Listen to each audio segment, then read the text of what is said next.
मुअज़्ज़ज़ सामिईन किराम, अजीज दोस्तों, अस्सलामु अलैकुम वरहमतुल्लाहि वबरकातुह।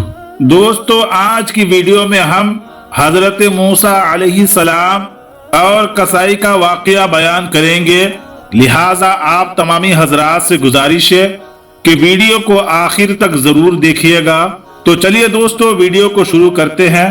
प्यारे दोस्तों, हजरत मूसा अलैहिस्सलाम एक दिन अल्लाह के साथ मुलाकात करने के इरादे से कोहे तूर पहाड़ की तरफ चल पड़े। कोहे तूर पहाड़ पर पहुंचकर खुद अल्लाह पाक रब्बुल आलमीन से गैबी आवाज के जरिए मूसा अलैहिस्सलाम बात करने लगे। मूसा अलैहिस्सलाम ने अल्लाह ताला से कहा कि ऐ अल्लाह ताला, मैं ये जानना चाहता हूँ कि जन्नत में मेरे साथ कौन होगा। तब अल्लाह पाक रब्बुल आलमीन ने फरमाया, ऐ मूसा, बनी इसराइल में एक कसाई है जो तुम्हारे साथ ही जन्नत में जाएगा और तुम्हारे साथ रहेगा। ये सुनकर मूसा अलैहिस्सलाम बहुत हैरान हुए और अल्लाह ताला से कहा कि ऐ अल्लाह, मुझे उनका पता बता दे, मैं उनसे मिलना चाहता हूँ। अल्लाह ताला ने फरमाया कि ऐ मूसा, आज तुम घर चले जाओ, कुछ दिन बाद मैं तुम्हें बुलाऊंगा और उस कसाई का पता बता दूंगा। तब मूसा अलैहिस्सलाम अल्लाह पाक के इस हुक्म को सुनकर घर लौट कर चले आए। इस तरह कुछ दिन और बीत जाने के बाद एक दिन हजरत मूसा अलैहिस्सलाम सफर के लिए घर से निकल पड़े। जब वो रास्ते में जा रहे थे तो उन्हें एक औरत रास्ते में रोती हुई मिली।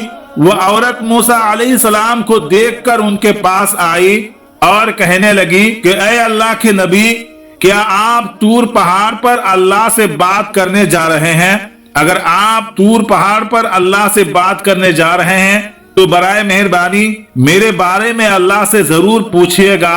अल्लाह ने मुझे औलाद क्यों नहीं दिया? मेरी शादी को कई साल हो गए हैं, फिर भी मैं अब तक मां नहीं बन पाई। अल्लाह से पूछिएगा कि क्या मैं कभी मां नहीं बन पाऊंगी या फिर मेरी कोई गलती की वजह से अल्लाह ताला मुझे औलाद नहीं दे रहा है। मूसा अलैहिस्सलाम ने कहा, ठीक है, मैं अल्लाह पाक रब्बुल आलमीन से जरूर पूछूंगा। फिर वह औरत वहां से चली गई।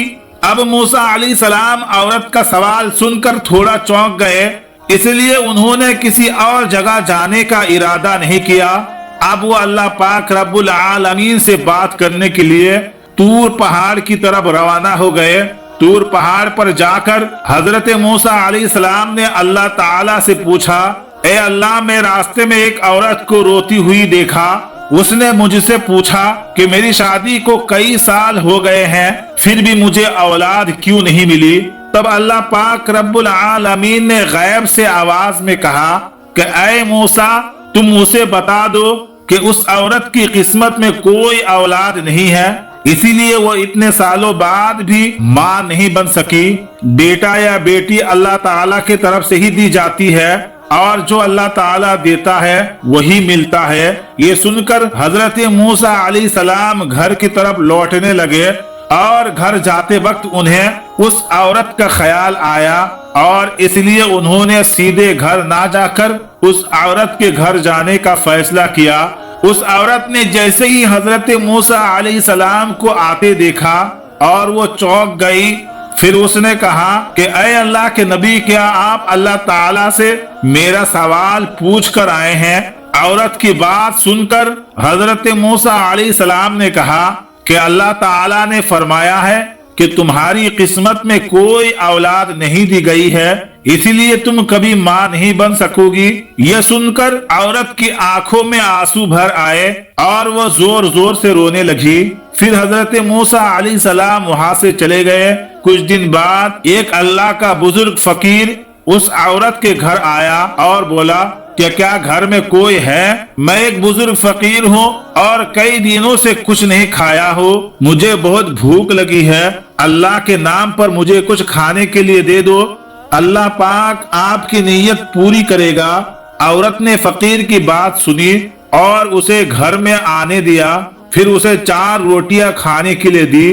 तब औरत ने कहा कि आप तो अल्लाह ताला के फकीर है, क्या आप अल्लाह ताला से दुआ करेंगे کہ وہ مجھے اولاد عطا فرمائے، میری کوئی اولاد نہیں ہے۔ فقیر نے روٹیوں کے بدلے اللہ سے دعا کی کہ اے اللہ تو اس عورت کو اولاد عطا فرما۔ پھر فقیر اس گھر سے چلے گئے۔ کچھ سال بعد حضرت موسیٰ علیہ السلام کہیں پر جا رہے تھے۔ راستے میں وہ اس عورت کے گھر کے پاس سے گزر رہے تھے، تبھی انہیں اس روتی ہوئی عورت کا خیال آیا اور انہوں نے اس عورت کی گھر کی طرف رخ کیا اور دیکھا کہ وہ عورت ایک چھوٹے سے بچے کے ساتھ خوش ہو کر کھیل رہی تھی۔ وہ عورت حضرت موسیٰ علیہ السلام کو دیکھ کر باہر آئی اور بولی، اے اللہ کے نبی، آپ نے تو کہا تھا کہ میری قسمت میں کوئی اولاد نہیں ہے، لیکن اللہ تعالیٰ نے مجھے تو ایک بچہ دیا ہے۔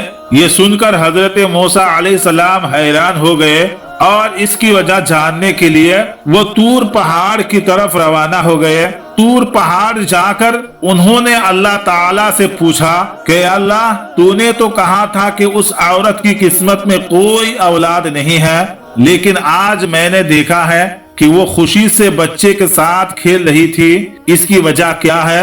اللہ تعالیٰ نے غیبی آواز میں کہا کہ اے موسیٰ، تم اس سوال کا جواب جاننا چاہتے ہو تو ایک تھالی میں انسان کا گوشت لے کر آؤ، پھر تمہیں اس کا جواب دیا جائے گا۔ یہ حکم سن کر حضرت موسیٰ علیہ السلام ایک تھالی اور چھری لے کر لوگوں کے پاس گئے۔ انہوں نے کہا، اے میری قوم کے لوگ، اللہ تعالیٰ نے مجھے انسان کے گوشت کو لے کر آنے کو کہا ہے، کیا تم میں سے کوئی ایسا ہے جو اپنے بدن کا گوشت دے گا؟ کوئی بھی راضی نہیں ہوا، سبھی ایک ایک کر کے وہاں سے چلے گئے۔ حضرت موسیٰ علیہ السلام مایوس ہو کر ادھر ادھر گھومنے لگے۔ جب انہیں کوئی نہیں ملا تو وہ گھر کی طرف لوٹنے لگے۔ اچانک ایک بزرگ فقیر انہیں پیچھے سے آواز دی، اے اللہ کے نبی موسیٰ علیہ السلام، تمہیں اتنا مایوس کیوں دیکھ رہا ہو؟ حضرت موسیٰ علیہ السلام نے کہا، اللہ تعالیٰ نے مجھے انسان کے گوشت کو لے کر جانے کا حکم دیا ہے، کوئی بھی اپنے گوشت کو دینے کے لیے تیار نہیں ہوا۔ سبھی نے منہ پھیر لیا اور چلے گئے۔ تب یہ بزرگ فقیر حضرت موسیٰ علیہ السلام کی بات سنتے ہی اپنے پاس سے چھری لے آئے اور اپنے بدن سے تھوڑا گوشت کاٹ کر حضرت موسیٰ علیہ السلام کو دے دیا اور وہاں سے چلے گئے۔ یہ دیکھ کر حضرت موسیٰ علیہ السلام بہت حیران ہو گئے۔ پھر حضرت موسیٰ علیہ السلام اس گوشت کے ساتھ پھر سے طور پہاڑ کی طرف چل پڑے اور انہوں نے کہا کہ اے اللہ، میں نے انسان کا گوشت لے لیا ہے، لیکن جن کے پاس اسے دینے کے لیے کہا تھا سب نے منہ موڑ لیا اور چلے گئے۔ صرف ایک بزرگ فقیر نے اللہ کا نام سنتے ہی اپنے بدن سے گوشت کاٹ کر مجھے دے دیا۔ تب اللہ پاک رب العالمین نے غیبی آواز کے ذریعے حضرت موسیٰ علیہ السلام سے کہا کہ اے موسیٰ، اس گوشت کے لیے سب لوگوں کے پاس جانے کی کوئی ضرورت نہیں تھی، تم خود ہی دے سکتے تھے، اس سے تم نے اپنا سوال کا جواب پا لیا ہوگا۔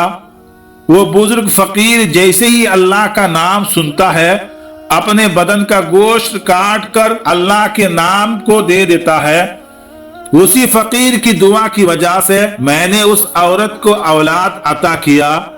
اے موسیٰ، جو انسان اللہ کی راہ میں سب کچھ قربان کر دیتا ہے، جو کچھ بھی ہے اسے راہ خدا میں دے دیتا ہے، اللہ تعالیٰ اسے سب کچھ دے دیتا ہے یا لکھا ہوا تقدیر بھی بدل دیتا ہے۔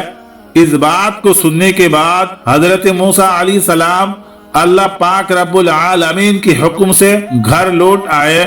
پھر کچھ دن بیت گئے۔ ایک دن حضرت موسیٰ علیہ السلام کے دل میں یہ بات آئی کہ اللہ رب العالمین نے کہا تھا کہ کسائی ان کے ساتھ جنت میں ہوگا۔ اس سوال کا جواب جاننے کے لیے حضرت موسیٰ علیہ السلام پھر سے طور پہاڑ کی طرف روانہ ہو گئے۔ طور پہاڑ پر پہنچ کر حضرت موسیٰ علیہ السلام نے کہا کہ اللہ پاک رب العالمین، تو نے تو کہا تھا کہ کسائی میرے ساتھ جنت میں ہوگا، میں جاننا چاہتا ہوں کہ وہ کسائی کون سا ایسا عمل کرتا ہے جس کی وجہ سے وہ میرے ساتھ جنت میں رہے گا۔ پھر اللہ تعالیٰ نے غیبی آواز کے ساتھ اس کسائی کا ٹھکانہ بتا دیا۔ उसके बाद अगले दिन हजरत मूसा अलैहिस्सलाम एक रास्ता पार करते हुए उस कसाई के पास पहुंचे जो एक गोश्त की दुकान चलाता था। कुछ देर बाद हजरत मूसा अलैहिस्सलाम ने देखा कि वो कसाई गोश्त के टुकड़े लेकर अपने घर की तरफ चल पड़ा। हजरत मूसा अलैहिस्सलाम भी कसाई के पीछे पीछे चल पड़े। कुछ देर के बाद वो कसाई अपने घर पहुंचा। हजरत मूसा अलैहिस्सलाम दूर से उसके घर को देख रहे थे। उस दिन हजरत मूसा अलैहिस्सलाम वहीं से लौट आए। कुछ दिन बाद हजरत मूसा अलैहिस्सलाम फिर से उस कसाई के घर गए और बोले, क्या घर में कोई है? मैं एक मुसाफिर हूँ। लेकिन घर से कोई जवाब नहीं आया। तब हजरत मूसा अलैहिस्सलाम ने सोचा कि शायद सच में घर में कोई नहीं है। उसके बाद हजरत मूसा अलैहिस्सलाम फिर से कसाई की दुकान पर पहुंचे। वहां से उन्होंने देखा कि जब कसाई गोश्त काटता है और एक अच्छे गोश्त का टुकड़ा अपने पास रखता है, तब एक ग्राहक आता है और कहता है कि भाई मुझे वो गोश्त का टुकड़ा दे दो जो तुम्हारे पास है, बदले में मैं तुम्हें ज्यादा कीमत दूंगा। तब कसाई ने कहा कि तुम चाहे कितना भी कीमत दो, मैं वो गोश्त का टुकड़ा नहीं दूंगा। फिर कसाई ने कहा कि ये गोश्त मैं अपने घर ले जाऊंगा। हजरत मूसा अलैहिस्सलाम ने दिल में सोचा, घर में तो कोई नहीं है तो कसाई क्यों गोश्त नहीं दे रहा है। फिर जब ग्राहक गोश्त लेकर चला गया, शाम को कसाई ने दुकान बंद कर दी और वो गोश्त का टुकड़ा एक बैग में डालकर घर की तरफ चल पड़ा। ये देखकर हजरत मूसा अलैहिस्सलाम उसके पीछे पीछे चल पड़े। कसाई अपने घर पहुंचा। उस वक्त हजरत मूसा अलैहिस्सलाम घर के बाहर से आवाज दी, क्या घर में कोई है? मैं एक मुसाफिर हूँ। फिर कसाई बाहर आकर हजरत मूसा अलैहिस्सलाम से पूछा, आप क्या चाहते हैं भाई? आप कौन है? मैं तो ठीक से पहचान नहीं पाया। तब हजरत मूसा अलैहिस्सलाम ने कहा कि मैं एक मुसाफिर हूँ। क्या आप मुझे इस रात को अपने घर में ठहरने की जगह देंगे? कल सुबह होते ही मैं अपने गांव की तरफ चल दूंगा। कसाई ने कहा, बिल्कुल, आप आइए, मैं आपको अपने घर में जगह दूंगा। फिर कसाई ने कहा, आप यहाँ बैठिए, मैं पास के कमरे में थोड़ा काम कर रहा हूँ। ये कहकर कसाई उस कमरे की तरफ बढ़ गया। हजरत मूसा अलैहिस्सलाम ने देखा कि कसाई उस कमरे में अकेले रोटियां बना रहा था और गोश्त पका रहा था। फिर कुछ देर बाद हजरत मूसा अलैहिस्सलाम ने देखा कि कसाई धीरे धीरे एक बूढ़ी औरत को अदब के साथ लेकर आ रहा था। फिर उसने गोश्त और रोटियां बूढ़ी औरत को प्यार से खिलाई, जैसे ही एक छोटी बच्ची को उसकी माँ प्यार से खिलाती है। कुछ देर बाद कसाई कुछ गोश्त और रोटियां लेकर हजरत मूसा अलैहिस्सलाम के पास आया और कहा कि ऐ मुसाफिर भाई, ये लीजिए आपका खाना। मुझे थोड़ा वक्त लग गया, इसके लिए माजरत चाहता हूँ। फिर कसाई ने कहा, असल में मुझे कुछ काम था, इसीलिए मैं आपको खाना पहले नहीं दे सका। हजरत मूसा अलैहिस्सलाम ने कहा, ठीक है, लेकिन आप पहले ये बताइए कि ये बूढ़ी औरत कौन है? कसाई ने जवाब दिया कि ये बूढ़ी औरत मेरी माँ है। इस दुनिया में मेरी माँ के अलावा मेरा कोई नहीं है और मेरी माँ के लिए भी इस दुनिया में मैं ही उनका एक सहारा हूँ। मेरी माँ अब बूढ़ी हो चुकी है, ठीक से चल फिर नहीं सकती है, अच्छे से खा भी नहीं सकती है, इसलिए मैं रोज दुकान से नरम गोश्त के अच्छे टुकड़े लाकर घर में माँ को पकाकर खिलाता हूँ। ये सुनकर हजरत मूसा अलैहिस्सलाम ने देखा कि कसाई अपने माँ को किस तरह अदब एहतराम और प्यार दिखा रहा था। हजरत मूसा अलैहिस्सलाम हैरान हो गए। फिर हजरत मूसा अलैहिस्सलाम ने पास के कमरे में से देखा कि बूढ़ी औरत अपने आंखों से आंसू बहाते हुए दुआ कर रही थी। उसने हाथ उठाकर अल्लाह से दुआ की, ए अल्लाह, तू रहमान रहीम है, तू गफूर रहीम है, तू सब कुछ जानता है। इस दुनिया में कुछ भी ऐसा नहीं है जिसकी खबर तुझसे छिपी हुई है। मेरे बेटे इस कसाई की खिदमत से मैं बहुत खुश हूँ। ऐ अल्लाह, माँ होते हुए मैंने तेरे दरबार में अपने बेटे के लिए दुआ की। फिर हजरत मूसा अलैहिस्सलाम ने देखा کہ बूढ़ी माँ की दुआ की वजह से अल्लाह ताला ने कसाई को हजरत मूसा अलैहिस्सलाम के साथ जन्नत में जगह देने का फैसला किया। उसके बाद हजरत मूसा अलैहिस्सलाम घर ना जाकर तूर पहाड़ की तरफ रवाना हो गए। तूर पहाड़ जाकर हजरत मूसा अलैहिस्सलाम ने कहा कि मैं कसाई के घर गया और देखा कि कसाई सिर्फ अपने माँ की खिदमत के अलावा और कुछ नहीं करता है। तभी एक गैबी आवाज के जरिए अल्लाह पाक रब्बुल आलमीन ने कहा कि ऐ मूसा, तुम जान लो कि कसाई तुम्हारे साथ जन्नत में जाएगा। इसकी वजह उसकी माँ की खिदमत और अपने माँ के प्यार है। कसाई की माँ आंसू बहाकर अपने बेटे के लिए दुआ कर रही थी कि ऐ अल्लाह, मेरा बेटा कसाई हजरत मूसा अलैहिस्सलाम के साथ जन्नत में जाए। अल्लाह ताला कभी भी माँ की दुआ रद्द नहीं करता है। ऐ मूसा, कसाई की असली अमल उसकी माँ से प्यार और खिदमत है, जिसकी वजह से वो तुम्हारे साथ जन्नत में जाएगा। सुबहान अल्लाह। अगर आपको हमारी कहानी अच्छी लगी हो तो वीडियो को लाइक करें और चैनल को सब्सक्राइब करना ना भूलें। मौला ताला से दुआ है, मौला ताला हम सबको अपने वालिदैन की खिदमत करने की तौफीक अता फरमा। हम सबको माँ बाप की इज्जत और एहतराम करने की तौफीक अता फरमा। और मौला ताला जिनके वालिद या वालिदा इस दुनिया से गुजर चुके हैं, मौला ताला उनकी बख्शिश व मगफिरत फरमाकर जन्नत में आला से आला मकाम अता फरमाए। मौला ताला जिनके वालिद या वालिदा इस दुनिया में जिंदा है, उन्हें लंबी उम्र अता फरमाए। मौला ताला हम सबको नेक आमाल करने की तौफीक अता फरमा। आमीन, अल्लाहुम्मा आमीन। हो सके तो कमेंट बॉक्स में आमीन जरूर लिखे। क्या पता किसकी जुबान से निकला हुआ आमीन कब कबूल हो जाए। तो मिलते हैं एक और नई वीडियो के साथ। तब तक के लिए अस्सलामु अलैकुम, अल्लाह हाफिज।